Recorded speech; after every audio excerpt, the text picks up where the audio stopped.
Assalamualaikum warahmatullahi wabarakatuh, adik-adik semua. Nah, hari ini kita akan belajar tentang tokoh intelektual kemajuan Banten. Baiklah adik-adik, kita mulai ya pelajaran kita. Nah, yaitu tokoh intelektual kemajuan Banten.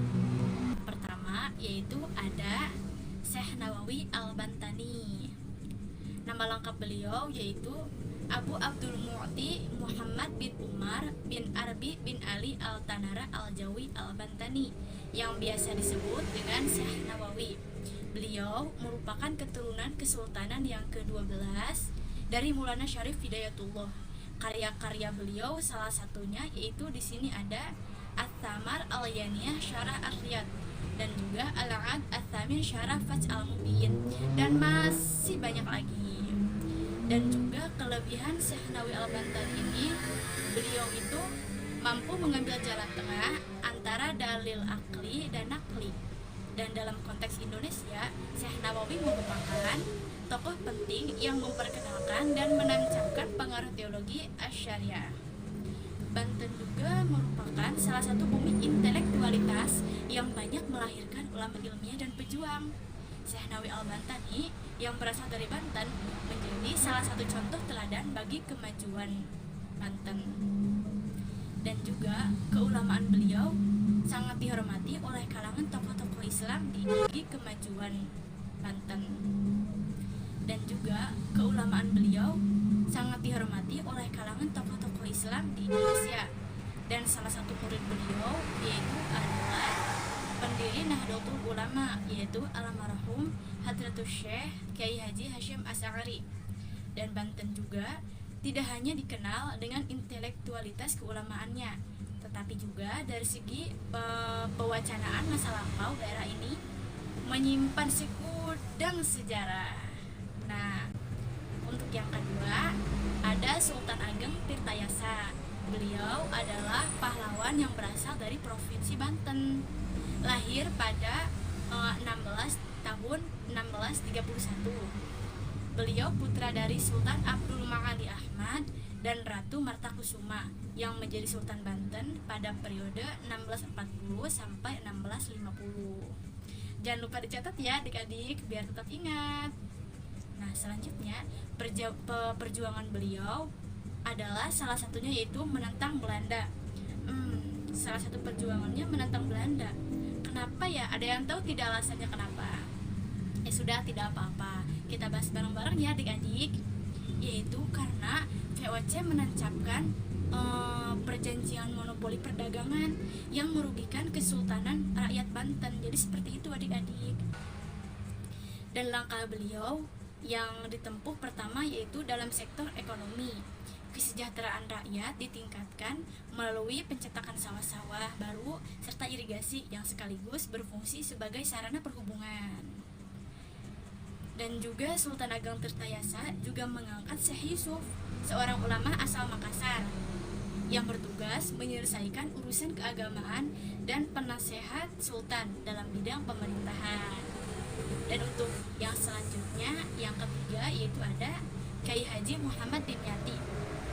Nah, beliau lahir sekitar tahun 1925 di Banten, dan beliau merupakan putra dari pasangan Haji Ami dan Haji Rukoyah.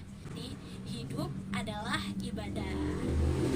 Dan juga kepopuleran Mbah Dimyati setara dengan Mbah Dimyati, menekankan setara dengan Abu Yamunul Fasir dan juga Abu Ya Bustami. Mbah Dimyati juga menekankan pada pentingnya ngaji dan belajar, sebab ngaji itu tidak dibatasi umur, mau tua, mau muda, mau masih anak-anak, semuanya harus belajar. Tidak ada tuntutan udah tua nggak boleh belajar, nggak ada kayak gitu. Baik, untuk yang selanjutnya sampai-sampai Mbah Dimyati itu bilang kayak gini, Torikoh aing mah ngaji. Nah, ada yang tahu tidak artinya apa? Tidak, ya sudah, tidak apa-apa. Kita bahas lagi bersama-sama ya. Jadi artinya itu ngaji dan belajar adalah torikohku.